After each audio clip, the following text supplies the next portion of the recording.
So niloblob natin sa tubig yung ilaw natin na connected sa GFCI para ma-simulate po natin yung kung meron siyang ground fault o yung imbalance current po. So ngayon dito hindi pa natin yan nilagyan ng ground wire. So bali yung supply natin dyan is line to line. So yung imbalance current dyan is between line at saka yung kanyang return. So hindi siya nag-trip. Ngayon meron siyang ground wire. So meron siyang imbalance current sa ating ground o ground fault. Kaya dyan madali siyang nag-trip. Yan yung pong basic function ng GFCI, ground fault circuit interrupter.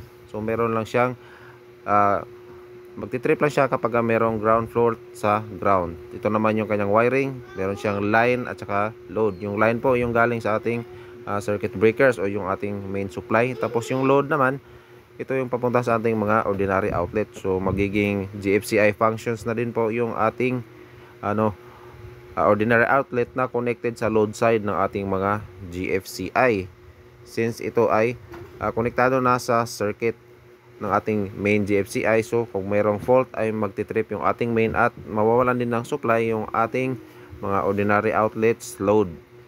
So yan po siya, nawala po yung ating supply voltage yan pag trip ng ating GFCI. Maraming salamat po.